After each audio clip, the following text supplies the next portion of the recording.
अस्सलाम वालेकुम नाज़रीन गिरामी। आज की इस इंटरेस्टिंग वीडियो में ये बाबा अजीब सवाल ले आया, लगता है कुछ ज्यादा ही पढ़ा लिखा है। कहने लगा, सुनिएगा जरा, कि हम सब तो मानते हैं, हिंदू भी मुसलमान भी, कि अल्लाह एक है।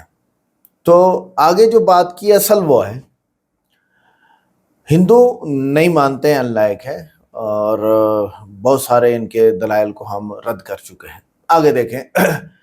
अगली बात जो इसने की कि भी मुख्तलिफ मज़ाहिब की किताबों में मुख्तलिफ बातें लिखी हुई हैं, तो अल्लाह एक टाइम पे एक बात क्यों नहीं करता, और आइंदा भी क्या मुख्तलिफ बातें लेके आएगा इस दुनिया के अंदर, मुख्तलिफ बातों को लेके आएगा टाइम, यानी अल्लाह बदलता है, एक बात क्यों नहीं है उसकी।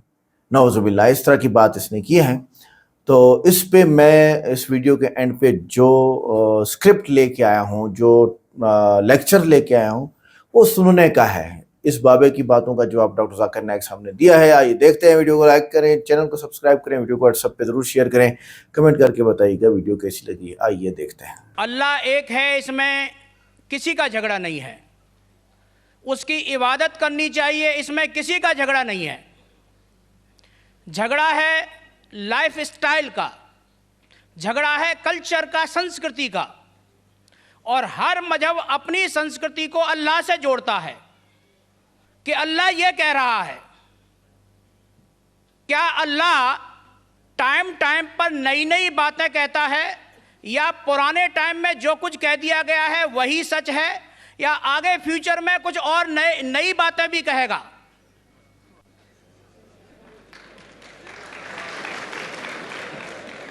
भाई साहब का अच्छा सवाल था कि किसी को दो राय नहीं कि अल्लाह एक है, भगवान एक है।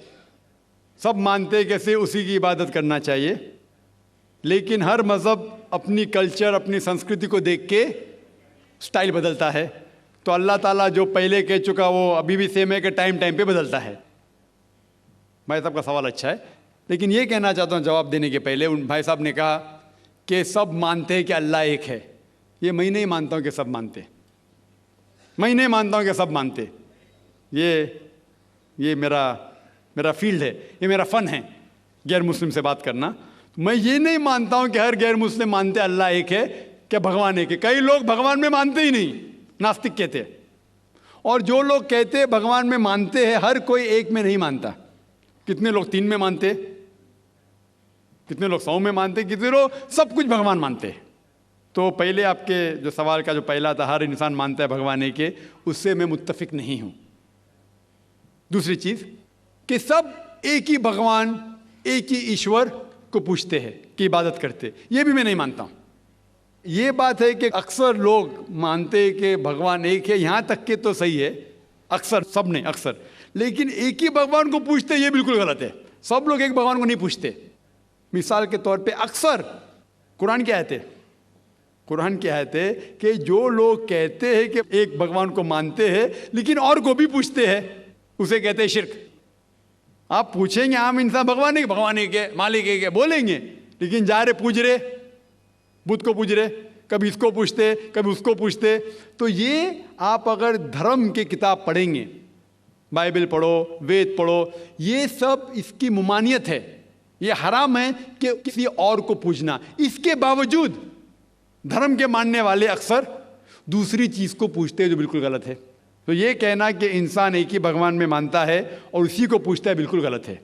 आप देखेंगे आम तौर पे जो फ़र्क है कि जो कुरान कहते हैं ताला इला कलमतिन सवाइन बैना बैनकुम, आपस में उस चीज़ पे आओ जो हम और आप में यकसा है। सबसे पहली बात है अल्लाह नाबुद इल्लल्लाह, कि हम एक ही ईश्वर, एक ही भगवान की इबादत करें। एक ही भगवान में मानना काफ़ी नहीं, मानने के अलावा उसी की इबादत करना और किसी की नहीं। आपका अहम सवाल कि हर मज़हब एक ही भगवान कहता है, ये बिल्कुल सही है। एक ही भगवान की इबादत कहना कि बिल्कुल सही है, लेकिन अपने तहजीब के हिसाब से बदलते रहता है, ये कहना गलत है। और अल्लाह ताला कितने बार बदलता है? ये कह सकते हैं कि टाइम जाने के वजह से किताबें बदलती गई। अल्लाह का जो पैगाम है, बेसिक पैगाम, वो सेम है, वो बदलता नहीं कि अल्लाह एक है, एक ईश्वर की इबादत करो, वो बदलता नहीं। उसके कुछ चीज़ें, ऊपरी चीज़ें शायद बदले। मिसाल के तौर पे किस तरीके से इबादत करना, हम जिस तरीके से सलाह पढ़ते हैं वो 1400 साल पहले मोहम्मद सल्लल्लाहु अलैहि वसल्लम पैगंबर के जरिए नाजिल हुआ। लेकिन जो मेन है कि एक ही ईश्वर है, एक ही ईश्वर की इबादत करना चाहिए, वो कभी भी नहीं बदलेगा। लेकिन टाइम जाने के वजह से जो मजहबी किताबें लोग बदलते गए। अल्लाह ताला फरमाते कुरान में सूरह बकरा में सूरा नंबर 2 आयत नंबर 79, फ़वैलुल लिल्लज़ीना यक्तुबूनल किताब बिअयदीहिम सुम्मा यक़ूलूना हाज़ा मिन इंदिल्लाह लियश्तरू बिही समनन कलीला फ़वैलुल लहुम मिम्मा क़दबत अयदीहिम वैलुल लहुम मिम्मा यक्सिबून। इसकी मानी है कि लानत है वो लोग पे जो लोग किताब अपने हाथ से लिखते हैं और कहते हैं अल्लाह की तरफ से है। लानत है उनके ऊपर जो कमाते हैं और लानत है उनके हाथ के ऊपर। तो अल्लाह ताला फरमाते हैं कि किताबें बदली गई है। तो जितने मजहबी किताबें हैं आज की तारीख में सारी कुरान मजीद को छोड़ के, विलियम मोर एक क्रिटिक है, इस्लाम के खिलाफ किताब लिखता है, बहुत शिद्दत से इस्लाम के खिलाफ है। उनने लिखी थी 200 साल पहले कि शायद एक ही मजहबी किताब है जो पूरी पाक है 1200 साल तक के, वो है कुरान। तो एक ही किताब जो महफूज है। क्यों? अल्लाह सुब्हाना व तआला कहते हैं कुरान में सूरह हिजर में सूरा नंबर 15 आयत नंबर 9 में कि मैंने कुरान नाजिल किया है और मैं इसकी हिफाजत करूँगा। जितने पहले किताबें आए वो वक्त के हिसाब से बदल दिए और अल्लाह सुब्हाना व तआला ने उसे महफूज रखने की ज़रूरत समझा ही नहीं। क्यों? क्योंकि जितने पैगंबर मोहम्मद सल्लल्लाहु अलैहि वसल्लम के पहले आए वो पैगंबर सिर्फ अपनी कौम के लिए आए और कुछ वक्त के लिए आए, ता क़यामत तक नहीं। ईसा अलैहिस्सलाम सिर्फ यहूद के लिए आए, मूसा अलैहिस्सलाम उस वक्त के लिए आए। जितने पैगंबर आए अपनी कौम के लिए आए और कुछ महदूद वक्त के लिए आए, एक कौम के लिए आए। लेकिन मोहम्मद सल्लल्लाहु अलैहि वसल्लम आखिरी पैगंबर सिर्फ मुस्लिम या सिर्फ अरबों के लिए नहीं आए, सारी इंसानियत के लिए आए। और जो कलाम उनके ज़रिए नाजिल हुआ अल्लाह सुब्हानहू कुरान, वो सिर्फ मुस्लिम के लिए नहीं और सिर्फ उस वक्त के लिए, वो सारी इंसानियत के लिए और ता क़यामत तक है। तो क्योंकि ये किताब महफूज रखने वाली किताब है, ये किताब कभी नहीं बदलेंगी, ये आखिरी है। और अल्लाह ताला फरमाते हैं सूरह माइदा में सूरा नंबर 5 आयत नंबर 3 में कि मैंने इंसानों के लिए इस्लाम चुना और उनके लिए ये मज़हब सबसे बेहतरीन मज़हब चुना और ये मुकम्मल हो गया। इसके बाद कुछ चीज़ नई नहीं आएंगी और कुछ चीज़ निकाली नहीं जा सकती। तो पहले जितने किताबें आए, जितने नाजिल हुए अल्लाह ताला के, वो बदलते गए क्योंकि उसे महफूज रखने की ज़रूरत थी नहीं, क्योंकि वो पैगाम पूरा मुकम्मल पैगाम ता क़यामत तक था ही नहीं। लेकिन आखिरी पैगंबर मोहम्मद सल्लल्लाहु अलैहि वसल्लम 1400 साल पहले आए, उनका जो पैगाम है और जो किताब नाजिल की गई कुरान, वो ता क़यामत तक होने वाली थी, इसीलिए उसे महफूज रखा गया है। तो अल्लाह सुब्हाना व तआला ने 1400 साल पहले समझे कि ये वक्त ही सही है कि इंसानियत उस दर्जे पे पहुंच गई कि वो कुरान को समझ सके। आप मुझे पूछेंगे कि कुरान पहले क्यों नाजिल किया, 1400 साल पहले क्यों किया, 10,000 साल पहले क्यों नहीं किया? तो मैं कहूँगा कि अल्लाह ताला हमारा खालिक है, वो जानता है कि इंसान कब किस चीज़ समझ सके। मिसाल तो मेरा बेटा कहेगा कि मुझे डॉक्टर बनने का, डायरेक्ट मेडिकल कॉलेज में डालो, मैं बोलूँगा पहले भाई 10th करो, स्कूल जाओ, फिर कॉलेज जाओ, फिर मेडिकल कॉलेज जाओ। तो उसी तरीके से अल्लाह सुब्हाना व तआला हमारे खालिक है, वो जानते थे कि ये 1400 साल पहले इंसान इस दर्जे पे पहुँचे कि वो कुरान को समझ सके और उनने नाजिल किया। और अभी ये आखिरी किताब है, इसके बाद कोई भी नया पैगंबर नहीं आएगा। इसके बाद कोई कहता है कि मुझे अल्लाह ताला से वही आती है, उसको साइकेट्रिस्ट की ज़रूरत है। साइकेट्रिस्ट, दिमाग की बीमारी है। हेलो, मेरा नाम BS गुप्ता, मैं एक एडवोकेट हूँ। दो कम्युनिटीज़ जो भारत में रहती हैं जी, दो कम्युनिटीज़ जो भारत में रहती हैं, मेजॉरिटी कम्युनिटी 80% जिसको कहते हैं हिंदूस और 20% मुस्लिम्स, उनके बीच में गलत या सही ये भावना है कि इस्लाम जो फैला था वो तलवार के ज़ोर से फैला था। हिस्टोरिकल फैक्ट है या ये मिथ है कह नहीं सकते, लेकिन क्या ये सच है कि 3000 से 6000 तक हिंदू मंदिरों को गिरा के मस्जिद में बदला गया? क्या ये सच है कि स्पेशली औरंगज़ेब के वक्त में हज़ारों लाखों हिंदुओं को ज़बरदस्ती उनके जनेऊ काट के उनको मजबूर किया गया कि वो मुसलमान बने? नंबर 2, जो कि आज के समय के अनुसार एक सवाल मैं पूछ रहा हूँ।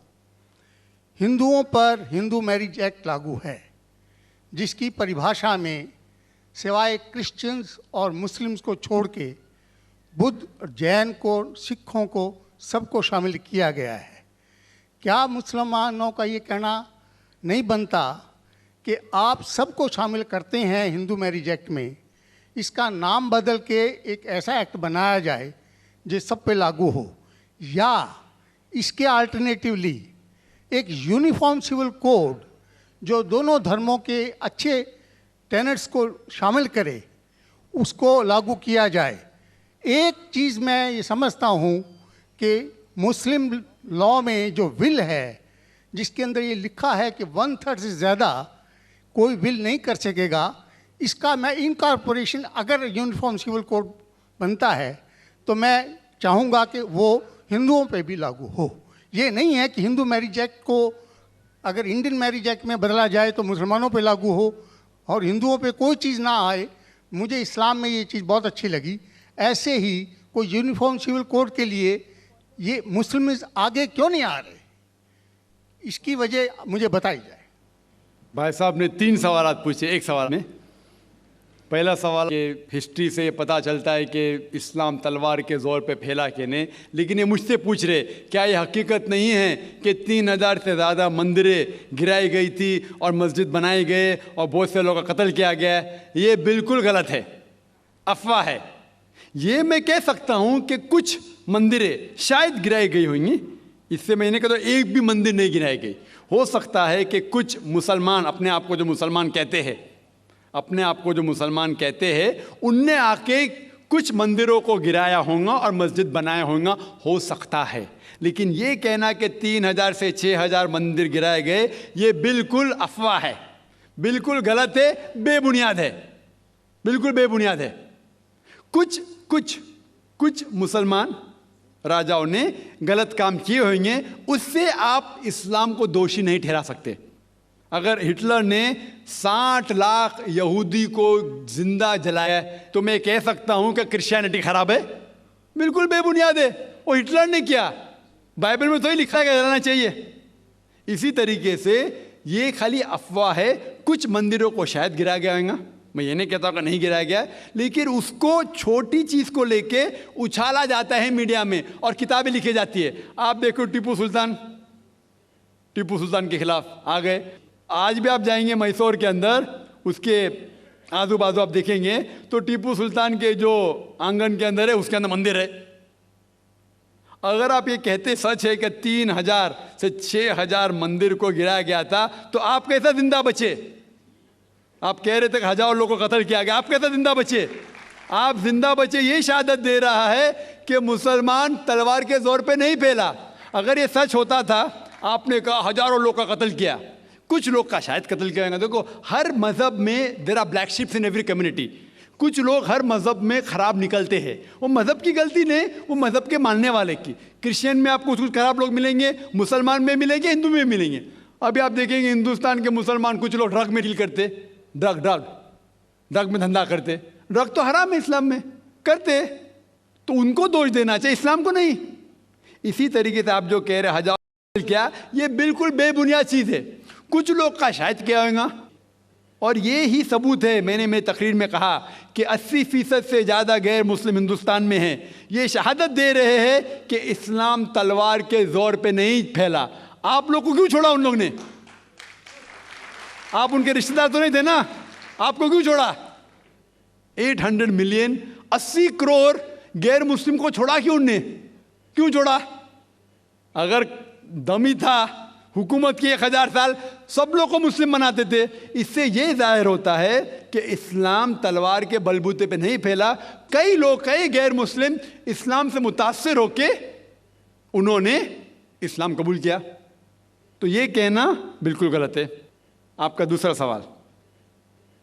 सवाल कि हमें क्या करना चाहिए, ये अलहदा लॉ नहीं होना चाहिए, सब एक ही कॉमन सिविल कोड होना चाहिए और सब मज़हब की अच्छी चीज़ें लेके कॉमन सिविल कोड करना चाहिए। मैं आपके बिल्कुल साथ हूँ, बाकी मुसलमान शायद आपके खिलाफ होंगे, मैं आपके साथ हूँ। क्यों क्यों मैं साथ हूं आपके? पहला चीज, हम मुसलमान अगर दिगर मज़हब के बारे में जानेंगे, कभी कॉमन सिविल कोड की बात आती, सबसे ज़्यादा नारा मुसलमान है, गलत है, गलत है। ये मुमकिन ही नहीं है, क्योंकि हिंदुस्तान में हिंदू मज़हब के कितने फिरके हैं, ये मुमकिन ही नहीं है। मुसलमान तो सिर्फ 20% या 80% या 75% जो हिंदू लोग हैं, उसमें ही मुमकिन नहीं है ये। कॉमन सिविल कोड हिंदू लोग ही इसको फॉलो नहीं कर सकते। हिंदू मज़हब में कितने मुख्तलिफ ग्रोह है। एक कहता है कि बेटी को जाना चाहिए, एक कहता है बेटे को जाना जायदाद, एक कहता है कि जितनी खेती है वो नहीं जा सकती बेटी को, दूसरा ग्रोह कहता है, कितने मुख्तलिफ ग्रोह है, हजारों।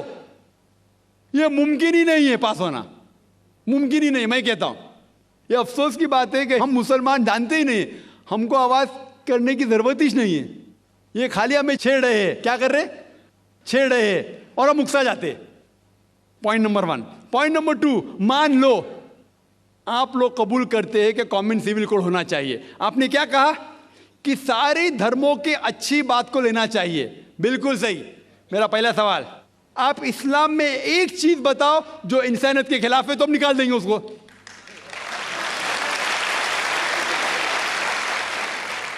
आपका ये कहना बिल्कुल सही है कि बाकी मज़ाहिब की अच्छी चीज़ें जो है, मिसाल के तौर पे मैंने तकरीर की similarities between Hinduism and Islam, तो जो अच्छी चीज़ें हिंदुइज्म की मैं ले चुका हूँ। Similarities between Christianity and Islam, जो अच्छी चीज़ें इस आयत में ले चुका हूँ। मैं ये पूछना चाहता आपसे, एक चीज़ जो इस्लाम में खराबी है वो तो बताओ मुझे, तो उसको निकालेंगे ना। लेकिन मंच के ऊपर जब डिबेट होएगा इंशाल्लाह मैं आऊँगा इंशाल्लाह। हाँ, मंच पे जब डिबेट होएगा कि हम क्या करेंगे, हर मज़हब की अच्छी चीज़ लेंगे। तो मैं ये चाहता हूं कि इस्लाम की तरफ से उस मंच पे, उस स्टेज पे इंशाअल्लाह मैं आऊँगा। ये चैलेंज है।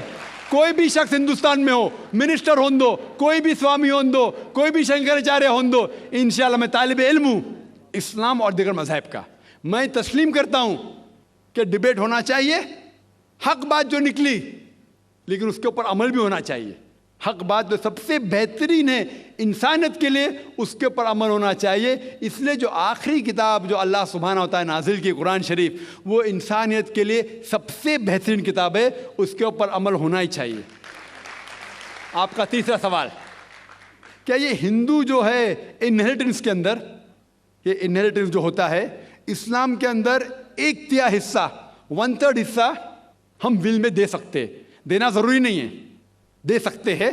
इस्लाम के जो विल के अंदर जो आता है इनहेरिटेंस, वो कुरान की आयत है सूरह निसा की सूरह नंबर 4 आयत नंबर 11, 12 और 176। उसमें कहा गया है कि जो भी आपकी जायदाद है, अल्लाह सुब्हानहू व तआला कह चुका है कि आपके बेटे को बेटियों से डबल मिलेगा। आगे लिखा गया है आपके वालिदैन को 1/6 मिलेगा। सिर्फ अगर बच्चे हैं तो वालिद वालदा को दोनों को 1/6, अगर बच्चे नहीं है तो वालदा का 1/3। आगे बढ़ती आयत नंबर 12 पे लिखा है कि आपकी बीवियां जो आपके लिए छोड़ेंगी, अगर बच्चे नहीं आपको आधा मिलेगा, बच्चे हैं तो 1/4 मिलेगा। आप जो आपके बीवियां के लिए छोड़ते हैं, बच्चे नहीं तो उनको मिलेगा 1/4, 1/4, बच्चे हैं तो 1/8, 1/8। ये डिफिकल्ट है, याद रखना, आप जाके रेफरेंस देख सकते हैं, सूरह निसा सूरह नंबर 4 आयत नंबर 11 से 12। और इसके बाद अगर आप किसको विल करना चाहते हैं अपनी जायदाद, मैक्सिमम 1/3, लेकिन ये विल जो करेंगे आप, ये इन लोगों में से नहीं होना चाहिए। आप नहीं कह सकते कि मैं मेरे बेटे से ज़्यादा मोहब्बत करता हूँ, बड़े बेटे से, इसलिए उसको ज़्यादा दूंगा, ये बिल्कुल गलत है। लेकिन जो ये दायरे में नहीं आते हैं इनहेरिटेंस के, उनको आप 1/3 हिस्सा दे सकते हैं। आप कहते हैं आपको ये चीज़ बहुत पसंद है, आप भी करना चाहते हैं, आपको कौन रोक रहा है? इंडियन गवर्नमेंट के हिसाब से आप अगर विल करेंगे, क्या मैं मेरा 1/3 हिस्सा देना चाहता हूं, कोई भी रोक ले सकता हूं, मैं भी नहीं ना मिनिस्टर भी नहीं। और पूरा अगर फॉलो करना चाहते सच्चा धर्म, आप इस्लाम कबूल कर सकते, हम आपको वेलकम करते। आखिर दावाना अल्हम्दुलिल्लाह रब्बिल आलमीन।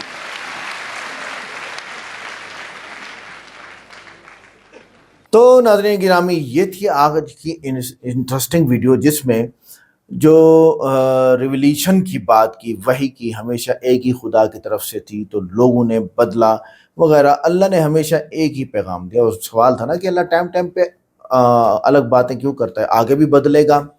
तो अल्लाह ताला ने हमेशा एक ही पैगाम दिया है। हम इस्लामिक हिस्ट्री के हिसाब से देखें तो आदम अलैहिस्सलाम से लेके नूह अलैहिस्सलाम, इब्राहिम अलैहिस्सलाम, ईसा अलैहिस्सलाम, मूसा अलैहिस्सलाम और भी 25 अंबिया अलैहिमुस्सलात व तस्लीमात का जिक्र है कुरान पाक में। तो एक ही बात थी, अल्लाह एक है। एक ही बात थी, अल्लाह एक है। उसका कोई बेटा नहीं है, उसकी कोई औलाद नहीं है, उसकी बीवी नहीं, उस जैसा कोई नहीं, एक ही बात है। तो एक ही खुदा की इबादत करो, इंसाफ करो, बुराई से बचो, एक ही बातें थी। वक्त गुजरने के साथ साथ इंसानों ने अपनी किताबें बदल दी, इसलिए आज मुख्तलिफ मज़ाहिब की किताबें मुख्तलिफ बातें कर रही हैं। ये एक मेन वजह है, वरना इस्लाम का पैगाम एक ही है। अच्छा, उसूल एक जैसे, शरीयत हर दो के हालात के मुताबिक, बुनियादी अकायद कभी नहीं बदले, तौहीद आखिरत नेकी, लेकिन अहकाम हालात के मुताबिक बदलते हैं। जैसे आज का ट्रैफिक कानून माजी के मुताबिक नहीं है। पहले ट्रैफिक के कवानीन अलग थे, आज ट्रैफिक के रेगुलेशन जो है वो अलग हैं।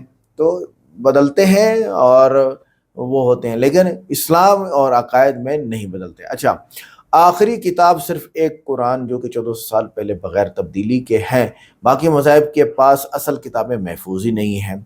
और कुरान वाहिद किताब है, ला तब्दीला लिकलिमातिल्लाह, जिसमें अल्लाह ने फरमा दिया है इसमें तब्दीली नहीं हो सकती, जिसमें एक नुक्ता भी तब्दील नहीं हुआ है आज तक। साइंस और तारीख भी यही साबित करती है। किसी मज़हब की किताब अपनी असल शक्ल में महफूज नहीं सिवाय कुरान के। आप बताइए, इख्तलाफ अल्लाह की तरफ से नहीं, इंसानों की तरफ से है। अल्लाह के कलाम में इतनी वुसअत है, इतना कैपेसिटी है कि वो इधर भी इशारा कर रहा है, इधर भी कर रहा है, इधर भी कर रहा है, इधर भी कर रहा है। तफसीर हज़रत मोहम्मद सल्लल्लाहु अलैहि वसल्लम ने अपने अल्फाज मुबारक से बता दी कि ये मतलब है इसका, और या अमल करके वो काम करके दिखा दिया कि इसका ये मतलब है। बाकी बातें उसमें दूसरे नंबर पर आती हैं। अल्लाह ने आखिर में एक मुकम्मल और आखिरी गाइडलाइन दे दी है। कुरान कहता है कि आज मैंने तुम्हारे दीन को मुकम्मल कर दिया। अब अल्लाह नई बातें नहीं करेगा, पैगाम मुकम्मल हो चुका है। ये बात जो आपने सवाल किया इस भाई ने कि क्या अल्लाह टाइम टाइम पे नई बातें करेगा, आगे भी नई बातें करेगा? नहीं। हाँ, नई बातें नहीं करेगा, नई तख्लीक होगी। यखलुक़ु माशा, क़यामत तक जो चीज़ें ईजाद होती जा रही हैं, इंटरनेट आया, कंप्यूटर आया, मोबाइल आया, एआई आया, और जनाब वाल आगे जो है वो एआई में एजीआई आ रहा है और क्वांटम एआई आ रहा है। इंसान की छुट्टी होने वाली है लगता है।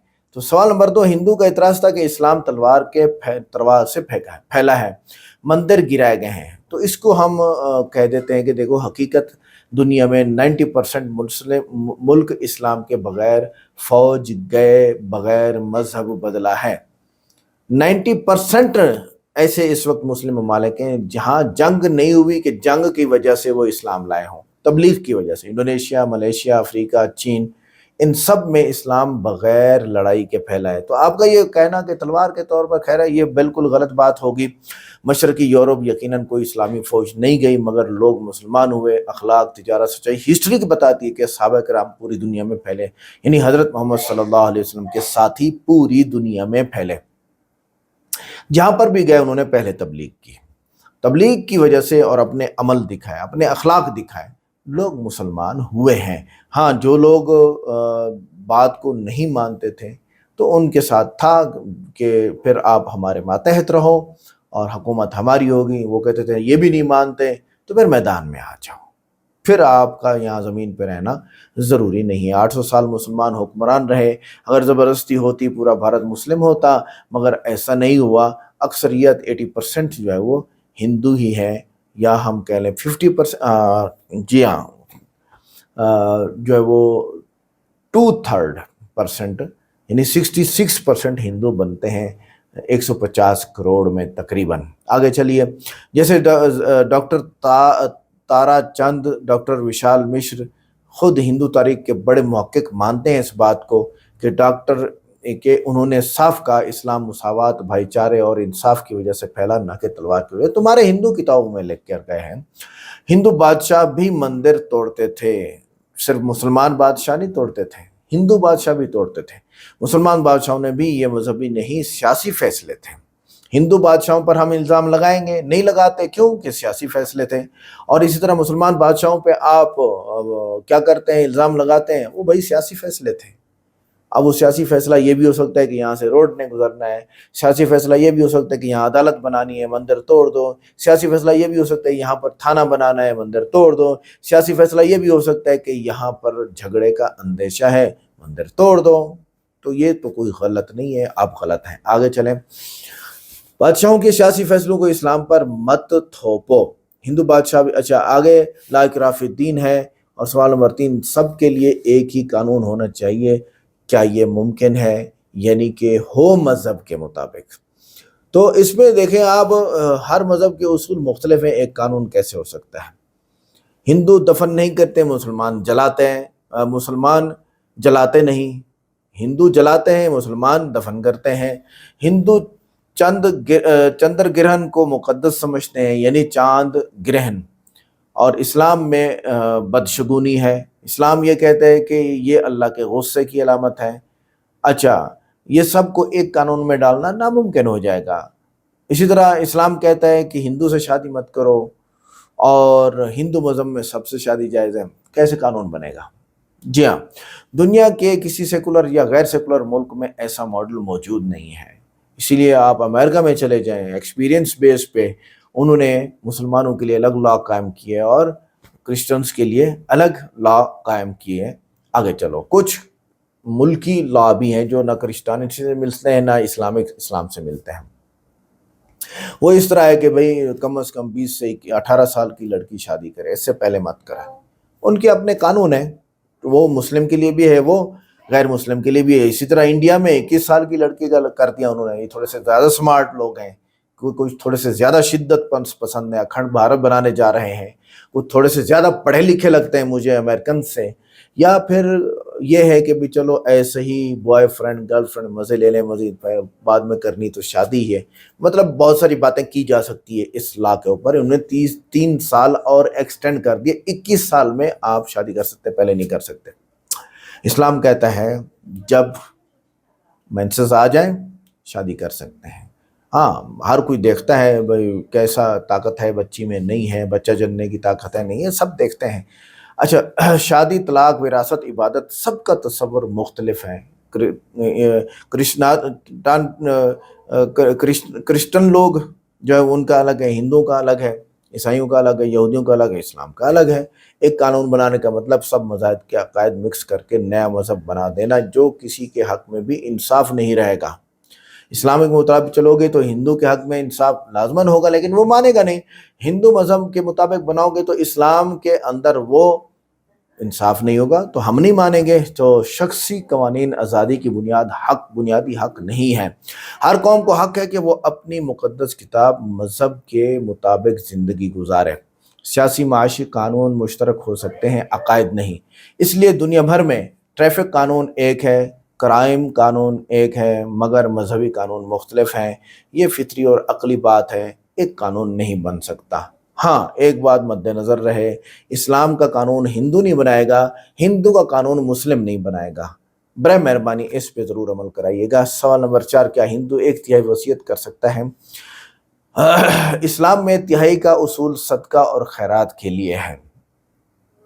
जायदाद का जब सदका करना हो, इस्लाम ने कहा कि तिहाई से ज़्यादा ना दो ताकि वारसों का हक ज़ाय ना हो। डॉक्टर जाकिर नाइक साहब ने भी यही बात की।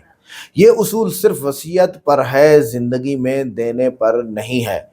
ज़िंदगी में चाहे 100% किसी को दे दे, जायज़ है, लेकिन अपने बच्चों को बराबर देगा।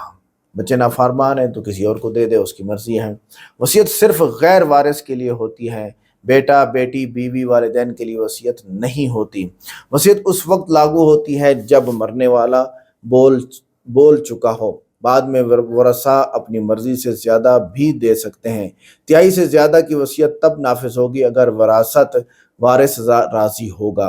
अगर वारिस राज़ी हो तो 1/3 ज़्यादा से ज़्यादा भी जायज़ है, वरना ज़्यादा जायज़ नहीं होगा।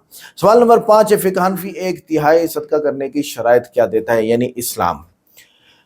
5 शराइत फ़िक़्ह हनफ़ी के मुताबिक हैं। वसीयत मरने के बाद नाफिज होगी, ज़िंदगी में नहीं होगी। ज़िंदगी में देने पर लागू नहीं। वरासत के लिए वसीयत दुरुस्त नहीं है, यानी वारिस के लिए जो अपने बेटे हैं, अपने बाप हैं, उनके लिए वसीयत नहीं होगी, वसीयत उनके अलावा के लिए होगी। माल का सिर्फ 1/3 हिस्सा ही नाफिज होगा, यानी आप 1/3% ही दे सकते हैं। वसीयत वाज़ेह सुनी हुई या तहरीरी होनी चाहिए। तो लिहाजा अगर वारिस सब राज़ी होते हैं तो पूरी वसीयत भी नाफिज हो सकती है। ये रजामंदी का उसूल है। आज की वीडियो कैसी लगी? वीडियो को लाइक करें, चैनल को सब्सक्राइब करें, वीडियो को व्हाट्सएप पे जरूर शेयर करें, कमेंट करके बताइएगा वीडियो कैसी लगी। मिलते हैं नेक्स्ट वीडियो में। अस्सलाम वालेकुम।